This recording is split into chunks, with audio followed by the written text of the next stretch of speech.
Switching to the pitch now, D2 district semis, Anthony Wayne and St. Francis, they only play thrillers, and this was a second half to remember. Generals on the corner kick, and it's Judd Kokensparger drills it home for the 1-0 lead, but that's just for now, as the Knights were looking to answer 3 minutes later. Josh Brennan lets go of a perfect feed delivered on the doorstep to Ethan Hygard.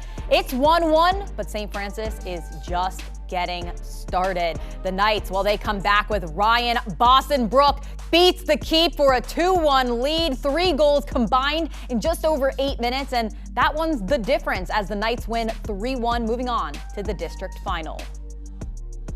It felt great. This is a must-win game for us. We've been looking forward to this. We had a nice break in between our last season game. We've been getting ready for this. Our whole team worked together, and I think it was a full team effort on this game. After they scored that goal, we really locked in. We knew what we had to do. Our team, we thrive when we're in situations like that. We knew we had to get that goal because we weren't going home today.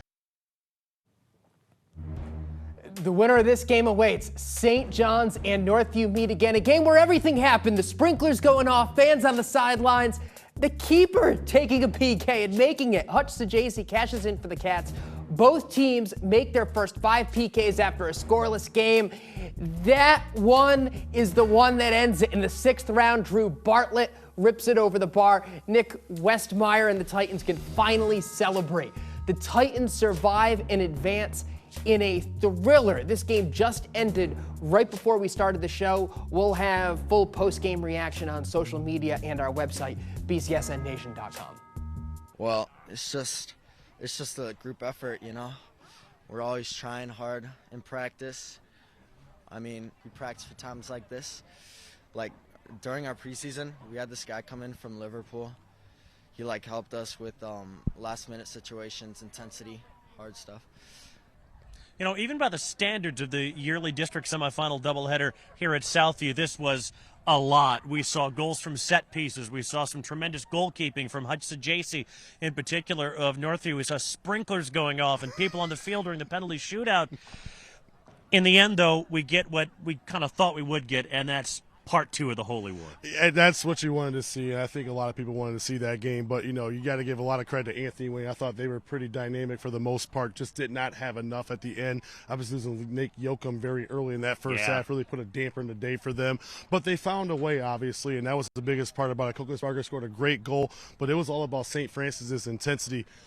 Their experience being in this game. They're going for their 4th straight district title, and that really proved from some great goalkeeping from Ben Baker, but also the goal scoring as well, too, from a lot of the key players that they have. So it's going to be a very exciting game, but this one right here, I'm exhausted from watching it because it was just up and down, and it started that way, and we knew it was going to finish with a bang. Yeah, I feel like it's fitting because Nick Westmeyer, very good in goal as well for St. John's, maybe won't get the headlines or as many highlights as Hutch Sajazi had because Hutch had a heck of a lot more to do, but I feel like with the quality of the goalkeeping, it's fitting that it ends on a miss rather than a save or anything like that. Well, the biggest thing is this, you know, your heart goes out for Hutch Sajazi because he really left it on the line, really emptied the tank, and he did a phenomenal job of keeping this team in the game. And we thought Brayton Sutton may have had the game winner.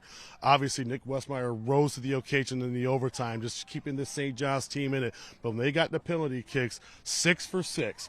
That is hard to do. We don't see that a lot, but it was hard to do. But Matt Grotehouse, the sophomore, stepped up in a big spot.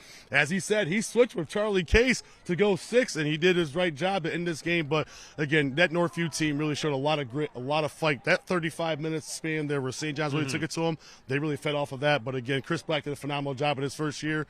And, again, it's going to be a big one on Saturday, the Holy War once again. Yeah, St. John's won't have a whole lot of recovery time. It'll be fascinating to see how they come out on Saturday. It'll be St. John's and St. Francis for the right to move on